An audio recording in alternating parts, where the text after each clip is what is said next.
नमस्कार दोस्तों। दिसंबर 1984 की बात है। भोपाल में एक कीटनाशक बनाने वाली फैक्ट्री में कुछ वर्कर्स काम कर रहे थे।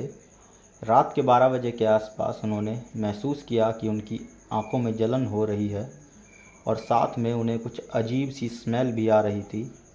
वर्कर्स ने जांच की तो पता चला कि पाइपलाइन से गैस लीक हो रही है और अगले 2 घंटे में यह गैस पूरे भोपाल शहर में फैल जाती है और हज़ारों जानें इस गैस के कारण चली जाती हैं। जी हाँ दोस्तों, इस वीडियो में हम बात करने वाले हैं भोपाल गैस त्रासदी के बारे में, जिसे हम भोपाल गैस कांड के नाम से भी जानते हैं।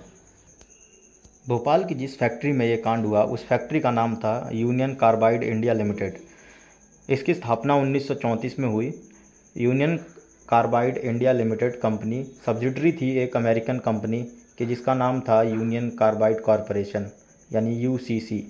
यूसीआईएल उस समय एक बहुत बड़ी कंपनी हुआ करती थी।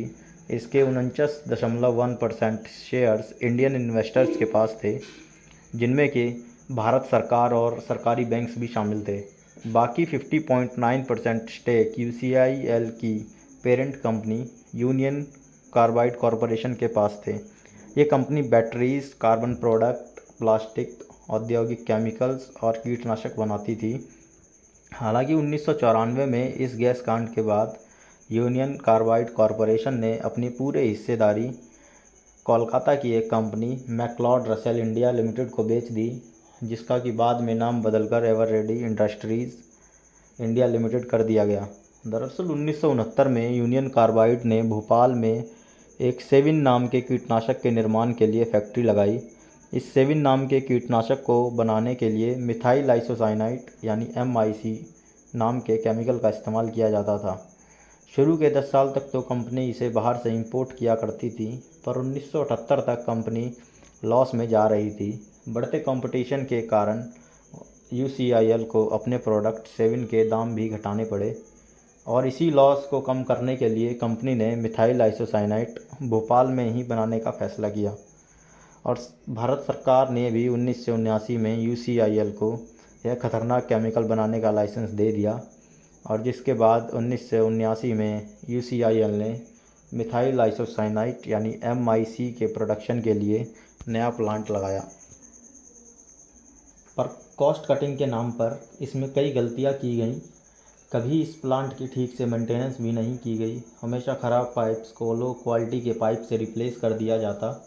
इस गैस कांड का मुख्य कारण ही कॉस्ट कटिंग और ख़राब मेंटेनेंस था। अगर हम गहराई से इस प्लांट को समझें तो इस प्लांट में MIC को भरने के लिए 3 बड़े अंडरग्राउंड टैंक्स थे, जिसमें मिथाइल आइसोसाइनाइट को स्टोर किया जाता था। इन टैंक्स के नाम कुछ इस तरह थे: E610, E611, E619। नॉर्म्स के अकॉर्डिंग E610 और E611 को 60% तक भरा जाना था, जिससे तीसरे टैंक को इमरजेंसी के लिए खाली रखा जाना था।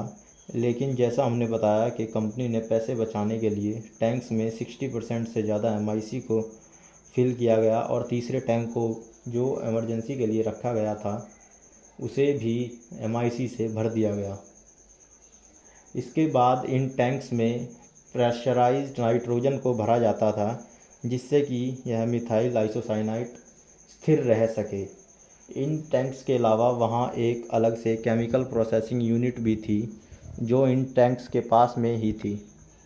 2 दिसंबर को केमिकल प्रोसेसिंग यूनिट्स के ब्लॉक्ड पाइप को साफ़ करने के लिए वर्कर्स ने पाइप में पानी डाला और यही पानी प्रोसेसिंग यूनिट से होकर स्टोरेज टैंक्स में चला गया। दरअसल जब मिथाइल आइसोसाइनाइट यानी MIC पानी के साथ रिएक्ट करता है तो यह एक एक्सोथर्मिक रिएक्शन होती है, जिसमें बहुत ही हीट निकलती है और साथ में एक खतरनाक गैस मिथाइलामाइन निकलती है। पर सवाल यह है कि 2 दिसंबर की रात को पानी MIS स्टोरेज टैंक्स में गया कैसे। दरअसल इस गैस कांड से कुछ महीने पहले मई 1984 में मिथाइल आइसोसाइनाइट स्टोरेज टैंक्स और केमिकल प्रोसेसिंग यूनिट्स को जंपर लाइन से कनेक्ट कर दिया गया ताकि वर्कर इंटरचेंजेबली काम कर सकें और मेंटेनेंस कॉस्ट भी कम आए। अगर यह प्रोसेसिंग यूनिट टैंक के साथ कनेक्टेड नहीं होती तो पानी टैंक में जाता ही नहीं और गैस त्रासदी होती ही नहीं। पर इससे बचने के लिए पाइप्स में एक डिवाइस यूज़ होता है, स्लिप बैंड। इसे दो पाइप्स के बीच में लगा दिया जाता है, जिससे सफाई करते वक्त एक पाइप का पानी दूसरे पाइप में नहीं जाता। पर यूसीआईएल कंपनी ने कॉस्ट कटिंग के नाम पर यह डिवाइस भी पाइप्स में नहीं लगाया हुआ था। सेफ्टी नॉर्म्स के अकॉर्डिंग यूसीआईएल में कुछ डिवाइसेस थे जो कि अगर ठीक से काम कर रहे होते तो इस गैस कांड को रोका जा सकता था। जैसे नंबर 1, वेंट गैस स्क्रबर। दरअसल स्टोरेज टैंक्स पाइप्स के थ्रू एक वेंट गैस स्क्रबर के साथ जुड़े हुए थे, जो कि इन टॉक्सिक गैसेस को कास्टिक सोडा के थ्रू डिटॉक्सिफाई कर सकता था। पर उस दिन यह गैस स्क्रबर तो बंद पड़ा हुआ था। Number 2, pressure measurement devices. Storage tanks पर लगे हुए प्रेशर मेजरमेंट डिवाइस भी बंद पड़े हुए थे, जिससे इन टैंक्स में बढ़ते प्रेशर और बढ़ती हीट का वर्कर्स को कोई अंदाज़ा ही नहीं था। Number 3, flare towers. दरअसल एक्सीडेंटली गैस लीक से बचने के लिए फ्लेयर टावर को यहाँ पर लगाया गया था, पर उस दिन तो यह बंद पड़ा हुआ था क्योंकि इस फ्लेयर टावर में मेंटेनेंस के नाम पर पाइप की रिप्लेसमेंट का काम बाकी था। तो जब 2 दिसंबर 1984 की रात को एक्सीडेंटली पानी स्टोरेज टैंक्स में गया तो वहाँ एक एक्सोथर्मिक रिएक्शन होने से टैंक्स में हीट बढ़ने लगी और मिथाइलमाइन नाम की गैस चिमनियों से पूरे भोपाल में फैल गई। यह गैस फैलने के बाद हज़ारों लोग नींद में ही मारे जाते हैं और कुछ लोग खांसते खांसते मर जाते हैं। बीमार लोगों को हॉस्पिटल में ले जाया जाता है। रातों रात भोपाल के हॉस्पिटल मरीजों से भर जाते हैं। पर डॉक्टर्स को भी इस बीमारी के बारे में कोई अंदाज़ा नहीं था। उन्हें भी कोई अंदाज़ा नहीं था कि यह किस गैस के कारण हो रही है। कहा जाता है कि उस रात मरीजों को डमी टैबलेट्स भी दिए गए, जिससे मरीजों को लगे कि उनका कुछ तो इलाज चल रहा है। और इस खतरनाक गैस से इंसान ही नहीं, जानवर भी प्रभावित हुए। जानवरों की लाशें उस रात सड़कों पर बिखरी हुई देखी जा सकती थीं। उस रात भोपाल में हज़ारों जानें चली गईं और जो बच गए उनमें से कुछ अपंगता का शिकार हो गए। जो गर्भवती महिलाएं बच गईं, बाद में उनके बच्चे भी अपंग पैदा हुए। अगले दिन जैसे ही त्रासदी की न्यूज़ फैलती है, यूनियन कार्बाइड अपनी टेक्निकल टीम को भेजती है और वहां बची हुई मिथाइल आइसोसाइनाइड को निष्क्रिय किया जाता है।